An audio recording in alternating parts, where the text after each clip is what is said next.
미국 대선에서 전 미국 대통령 트럼프와 현직 대통령인 조 바이든 간의 치열한 대결이 지금 현재 가장 큰 이슈로 부각되고 있습니다. 얼마 전 트럼프 전 대통령은 지난 주일 한국 시간으로 오전에 선거 활동을 하는 도중에 정말 죽을 뻔했지만 살아났습니다. 그 총알이 오른쪽 귀 윗부분을 살짝 스쳐 지나가면서 그의 생명을 구원할 수 있을 것을 볼 수 있습니다. 이후 그는 이번 주간에 보면 공화당 전당대회도 참석을 했는데요. 이 공화당 전당대회에서 부통령을 뽑게 되었습니다. 부통령의 이름은 제임스 데이비드 밴스라는 사람입니다. 전 궁금했습니다. 이 제임스 D 밴스라는 사람이 어떤 사람인지 궁금을 해서 이 사람에 대해서 좀 조사를 해보니까 2016년도에 그가 쓴 자서전 힐빌리의 노래라는 책이 있습니다. 영어로는 힐빌리 엘러지라는 책인데 2016년에 이 책을 썼고 이 책은 베스트셀러가 되었다고 합니다. 그의 프로필을 보면요, 오하이주 주립대학을 졸업을 했고 미국의 해병대를 입대하여서 5년 동안 군생활을 하고 그 이후에 미국의 아이비 리그 중에 하나인 예일대학교 법과대학원을 입학을 하고 그 이후에 변호사 활동을 하였습니다. 겉으로 봤을 때는 상당히 인재이고 정말 똑똑하고 어쩌면 사회에서 가장 윗계층에 속한 그 사람의 자제라고 생각할 수 있지만 이 제임스 D 밴스는요 상당히 불행한 인생을 살았습니다. 바로 그의 인생을 적나라하게 자서전으로 기록한 책이 바로 힐빌리의 애가라는 내용입니다. 이 내용을 잠깐 소개를 해보면요, 미국 중부 애팔란치아 산맥이 있는데 그 산맥에 위치한 오하이주 그 주에 미들타운이 있다고 합니다. 거기에는 가난한 사람들 또 저학력 저소득 그 백인들이 있는데 그들을 지칭하는 단어가 바로 힐빌리라는 뜻을 이제 표현을 했다고 합니다. 매우 가난한 이 빈민촌에 살았던 자들은 상당히 패배감에 젖어 있었습니다. 국가의 여러 사회의 복지 제도의 혜택을 받지만 어차피 나는 성공할 수 없다, 그런 패배 의식에 젖어 들었다는 것이지요. 이 불행한 가정 환경에서 이 제이디 밴스는 태어났다고 합니다. 어머니께서 간호사이지만 마약 중독에 빠져 있었고 어렸을 때 폭력, 가난, 절망, 트라우마에서 벗어날 수 없었다고 합니다. 그러나 그의 인생에서 아주 큰 변화가 생깁니다. 그것은 바로 그의 외할머니가 그를 구했다는 것입니다. 이 할머니를 영어로 어떻게 표현하냐면요, 메모, 할모, 할멈, 우리가 이렇게 번역이 되면 이렇게 되는데요. 그 할머니가 어머니의 품에서 할머니가 데리고 와서 함께 같이 살고 있는데 이 할머니가 이 손자에게 분명하게 강조한 것이 있었다고 합니다. 환경을 탓하지 말아라. 주변 환경 때문에 누구를 원망하지 말고 너 스스로 일어날 수 있는 힘을 키워라. 저는 이 한 주간 이 힐빌리의 애가 이 책을 읽어보면서 어떤 마음을 느꼈냐면 이 할머니의 모습이 마치 예수님의 마음을 느낄 수가 있었습니다. 불쌍히 여기는 마음, 애끓는 마음, 창자가 끊어질 정도로 불쌍히 여기는 예수님의 마음을 그 제이디 밴스의 외할머니를 통하여서 볼 수가 있었습니다. 저는 이 책을 읽으면서 이 책이 가난한 청년이 정말 최고의 어떤 부통령까지 이르는 그 사람을 강조하는 것이 아니라 오히려 그의 책은 그의 인생의 꼭지점이 되었던 바로 할머니가 그에게 보여줬던 마음, 불쌍히 여기는 마음이 그 책의 중심이었음을 발견할 수 있었습니다. 성령 강림주일 9번째 주일을 맞이하는 오늘 겨우 여러분들에게 주시는 하나님의 메시지가 있습니다. 그것은 바로 주님은 우리를 불쌍히 여기신다는 사실입니다. 오늘 여러분이 읽으신 마가복음 6장 30에서 34절은 예수님께서 제자들과 한적한 곳을 가서 쉼을 청하고자 하였으나 그 한적한 곳에서 무리들을 만나는 내용을 다루고 있습니다. 바로 그 한적한 곳에서 어떠한 사건이 펼쳐지자면 바로 오병이어의 사건입니다. 떡 5개와 물고기 2마리를 통하여 5,000명을 먹이는 예수님의 기적이 발생한 장소가 바로 그 한적한 곳입니다. 마가복음 6장을 계속해서 1절부터 끝까지 읽어보면 한결같이 강조하는 것이 있습니다. 그것이 무엇이냐면 사람을 평가하는, 어떤 사람에 대해서 이렇더라 저렇더라 평가하는 사람들의 마음을 우리가 엿볼 수가 있습니다. 6장 서두를 읽어보면 예수님은 안식일에 회당에서 많은 사람들을 가르치자 그 자리에 있던 사람들은 예수님에 대해서 평가를 합니다. 너는 갈릴리 지방에 있는 그 아버지 그 요셉 목수의 아들이 아니냐, 어떻게 너가 그런 가르침을 가르칠 수 있느냐, 이렇게 평가를 합니다. 그들의 무시와 상관없이 예수님께서는 제자들을, 12제자들을 불쌍한 무리를 향하는 가르침을 위해서 이 땅에 나가서 말씀을 선포하도록 보냅니다. 그리고 나서 중간 내용을 보면 헤롯 안티파스 왕이 등장을 합니다. 이 헤롯 안티파스 왕은 지난주에 여러분들께서 설교 말씀을 들었던 것처럼 헤롯 안티파스는 자기의 동생의 그 필립의 아내였던 헤로디아와 결혼을 재혼을 했고, 그의 딸 헤로디아의 딸인 살로메가 춤을 추게 되죠. 그 춤을 출 때에 그 살로메가 요청하는 것이 무엇이냐면 세례 요한의 머리였습니다. 사람들의 눈치를 보다가 이 헤롯 안티파스는 결국은 세례 요한을 살해하게 되지요. 바로 대중의 눈치를 보다가 움직이는 것입니다. 이 본문은 2가지를 보여주고 있습니다. 예수님은 사람들의 평가를 받았는데 사람들은 예수님은 목수의 아들이고 천한 사람이라고 평가를 하여서 예수님의 능력을 믿지 않는 자들이 있습니다.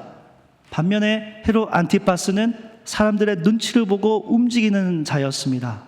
그런데 여기서 흐름을 보면 아주 그 오병이어의 기적 사건에서 앞부분에 등장하는 본문이 예수님의 마음이라는 겁니다.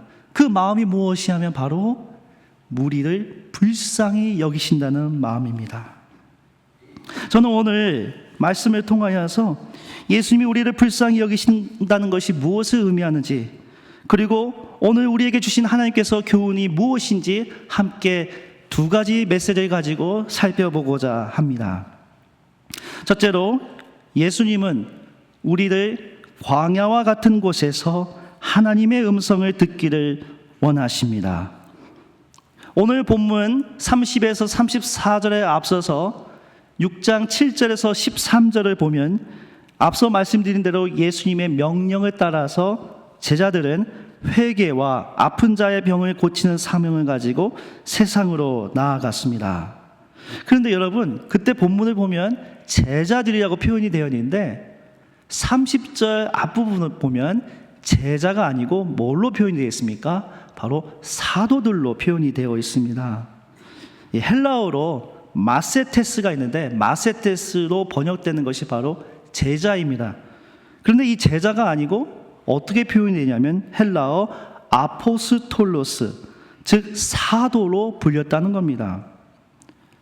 영어로 어파슬이라고 하는데 우리가 사도, 예수님의 제자들을 사도로 지칭하기도 하는데, 이 아포스톨로스의 원뜻은 내보냄 받은 자, 보냄을 받은 자, 예수님의 대리인, 예수님의 메신저로 공식적으로 예수님의 제자들이 활동하였기 때문에 제자라는 이름에서 아포스톨로스로 바뀐 것을 보게 됩니다.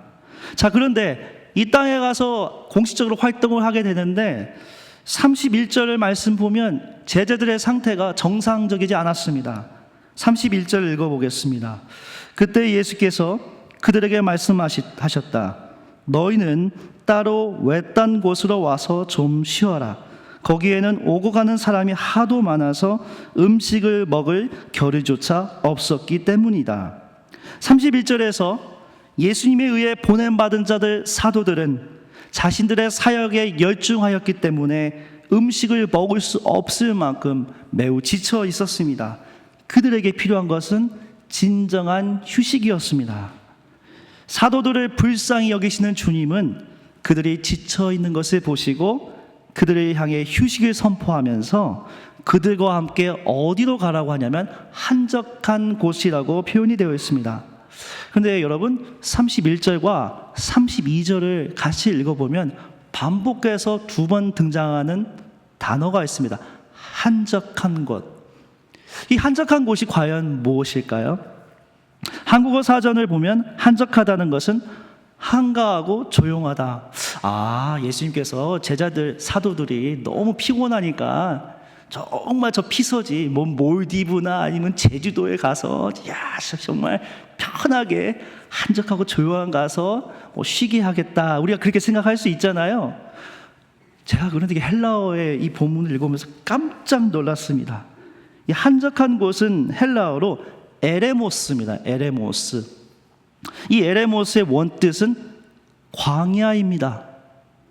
근데 이 에레모스가 언제 가장 먼저 등장을 하냐면 바로 세례 요한이 선포했던 장소, 40일간 밤낮으로 거기서 광야에서 선포했던 그 장소, 광야 에레모스입니다. 예수님께서 40일 밤낮으로 사탄에 의해서 유혹을 당하였던, 시험을 당하였던 그 장소가 바로 에레모스 광야라는 것입니다. 때로는 이 에레모스는요, 버려진 아니면 비어있는 장소로 번역되기도 합니다. 그런데 참으로 놀라운 사실은 예수님은 제자들과 함께 이 배를 타고 광야와 같은 장소를 향하여 가고 있다는 것입니다.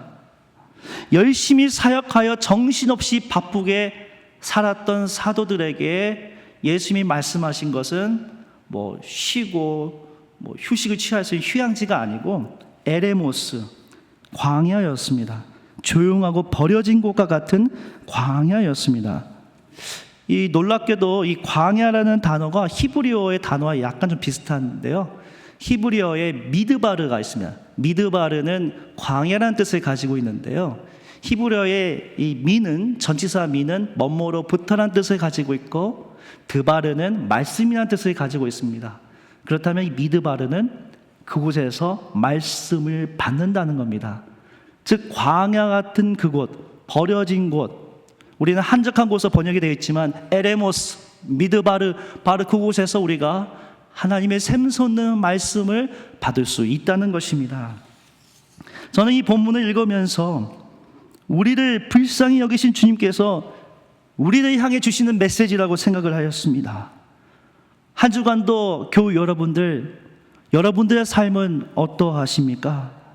주님께서 나를 마치 사도처럼 이 땅에 보내셨는데 너무나도 분주한 삶을 살고 있지 않습니까?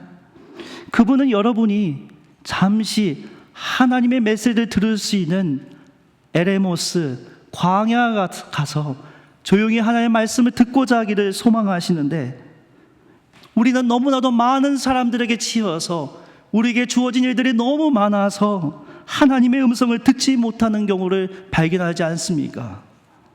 오늘날 우리는 너무나도 많은 정보의 홍수 속에 살고 있습니다. 누구나 무엇을 검색하면 그 뜻을 쉽게 검색할 수 있습니다.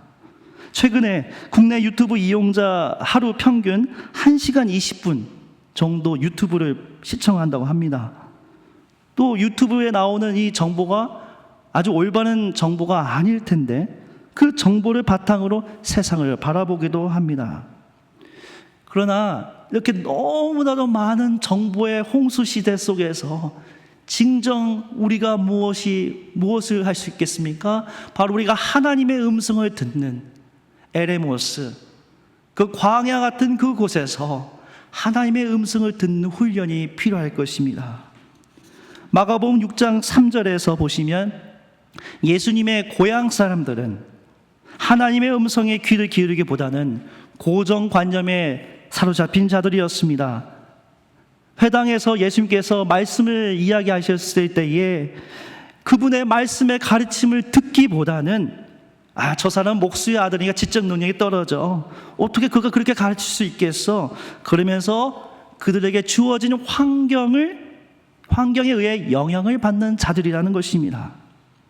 그러나 우리는 예수님의 부르심을 받은 사도입니다. 우리가 예수님의 부르심을 받은 사도들처럼 우리가 진정 주님의 부르심에 응답하기 위해서는 우리 스스로 에레모스, 미드바르 같은 그 광야 같은 곳에서 하나님의 음성을 듣는 훈련을 받아야 할 것입니다.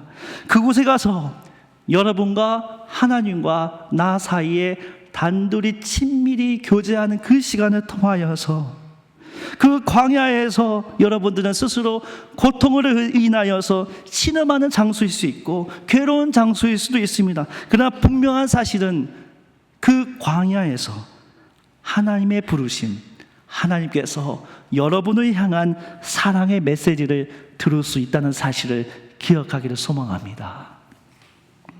마지막으로 주님께서 우리를 불쌍히 여기시는 마음은 창자가 끊어지듯 애끓는 마음으로 불쌍히 여기시는 마음입니다.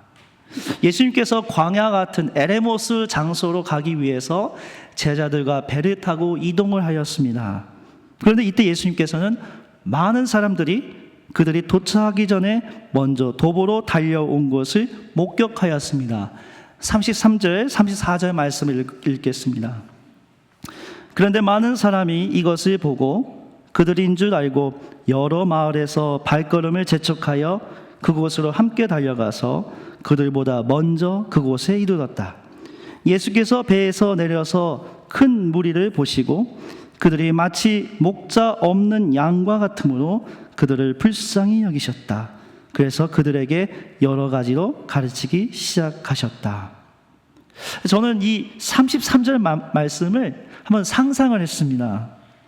배를 타고 가신 예수님과 제자들이 이 갈릴리 그 호수에서 이동을 하고 있는데 수많은 무리들이 예수님과 제자들이 배를 타고 가는 것을 보고 이 정말 마치 약간 개그 콘서트 느낌도 나는데요. 예수님이 지나가니까 제자들이 가자 돌격하면서 배가 도착하기 전에 우르르르르, 참 이게 상상도 좀 어려운데 혼자 뛰어가서 앞지르기도 어려운데 많은 사람들이 예수님과 제자들이 배가 도착하기 전에 우르르르 가고 그 앞에 먼저 도착을 딱 해서 기다렸다는 겁니다. 이 장면을 생각하면 어떤 마음을 여러분이 느낄 수 있을까요? 그것은 바로 절박한 마음입니다. 정말 하나님의 기적을 원하는 마음입니다. 하나님이 나를 살려주시라는 간절한 마음이 있었기 때문에 호수에 둥둥 떠는 그 배보다 더 빨리 달려갈 수 있었던 것입니다. 그 절박한 상황을 예수님께서 보시고 예수님의 마음은, 예수님이 뭐라고 표현했냐면 그들을 향하여 목자 없는 양이라고 기록하였습니다. 보통 성경에서 목자는 이스라엘의 왕을 지칭합니다. 목자 없는 양을 주제로 한 구약 성경의 본문은 바로 에스겔서 34장입니다. 에스겔서 34장을 읽어보면 자기 유익을 위하여 양들을 잡아먹고 양떼를 먹이지 않는 이스라엘 목자들에 대한 이야기가 등장합니다. 즉 이스라엘 백성들은 양이고 그들의 지도자인 왕들에 대해서 비판을 하고 있는 것을 알 수가 있습니다. 그럼 예수님은 왜 무리들을 향하여서 목자 없는 양이라고 했을까요? 그것은 바로 당대의 유대 땅을 지배하였던 헤롯 안티파스가 이스라엘의 목자가 아니라는 것을 이야기를 합니다. 헤롯 안티파스를 향하여서 누가복음 13장 32절을 읽어보면 예수님께서는 헤롯 안티파스를 향하여 여우, 폭스라고 표현할 정도로 이 헤롯 안티파스는 매우 교활한 사람이었습니다. 앞서 말씀드린 대로 다른 사람들의 눈치를 보고 다른 사람들의 평가를 보고 거기에 기울이다 보니까 세례 요한을 참수하였습니다. 참으로 이스라엘 백성들을 다스리는 왕이 아니었습니다. 그리고 이 사건으로 인하여 이스라엘 백성들은 그들의 정치적인 지주였던 세례 요한이 사라졌다는 것을, 그의 죽음을 목도해야 했습니다. 그래서 예수님은 그들을 향하여 목자 없는 양이라고 이야기한 것입니다. 무엇보다도 예수님께서 그들을 향한 느끼는 마음은 불쌍히 여기다라고 표현이 되어 있는데요, 신약 성경에 불쌍히 여기다라는 표현이 상당히 많이 등장합니다. 안 못 보던 소경이 예수님을 향하여 끼리에 엘레이손, 주님 나를 불쌍히 여겨소서, 이렇게 이야기하는데요, 그런데 그 엘레이손과 다른 헬라어 단어가 바로 여기 나옵니다. 불쌍히 여기다. 마가복음에서 총 4번 등장하는데요, 그것은 바로 헬라어 스플랑크 니조마이입니다. 스플랑크 니조마이는 불쌍히 여기다라고 번역이 되는데요, 이 스플랑크 니조마이는 헬라어 스플랑크논에서 왔습니다. 이 스플랑크논은 어떤 의미를 가지고 있냐면 내장, 간, 창자, 폐를 의미하는 겁니다. 우리 교우분들 중에서도 의료 활동하시는 분도 계실 텐데요, 현대의학에서 내장학을 뭐라고 표현하냐면 스플랭크 날러지라고 합니다. 이 스플랭크 날러지에서 바로 이 헬라어 스플랑크논이 유래한 것입니다. 즉 창자가 끊어질 것 같은 슬픈 마음이 바로 예수님이 무리를 향하여 여기시는 불쌍히 여기는 마음입니다. 이 표현을 한국어로 잘 표현한 문장이 있습니다. 바로 그것이 애끈타라는 표현입니다. 이 애끈타라는 표현은 정말 창자가 끊어질 것 같은 그런 마음이라고 할 수가 있죠. 이 스플랑크논과 동일한 구약 성서의 히브리어 단어가 바로 라함입니다. 라함은 어머니의 자궁을 의미합니다. 마치 아직 태어나지 않은 아이에 대한 안쓰러움을 뜻하는, 영어로는 compassion, 동정심이라고 표현이 되어 있는데, 바로 뱃속에 있는 아이를 향한 어머니의 애절한 마음, 정말 창자가 끊어질 정도의 슬픔과 그리움을 의미하듯, 예수님은 자기 눈앞에서 멀리서 다가와서 예수님의 기적을 바라는 그 무리들의 마음을 향하여 어떻게 표현합니까? 창자가 끊어지듯 애끓는 슬픈 마음을 표현하고 계십니다.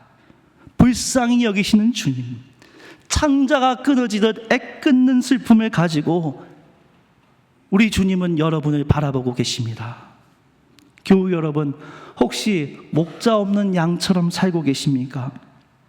이 땅에 진정한 지도자가 없고 희망이 없어 낙심하고 있습니까?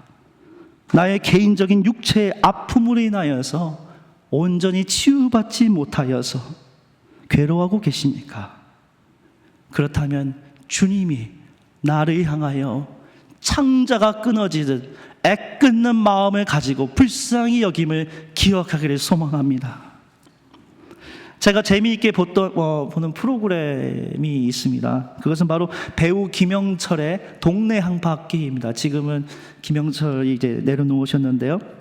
특히 저는 그 2018년 12월 22일에 방영했던 강북구 한바퀴에 등장하는 뉴질랜드에 오신 로버트 존 브랜넌, 한국 이름은 안광훈 신부님의 이야기가 너무너무 감동이었습니다. 그가 58년이 넘도록 도시 빈민 사목에 헌신하였는데, 이 김영철 배우가 이 안광훈 신부님의 이 사택에 가서 그 위에 있는 다락방을 가게 됐습니다.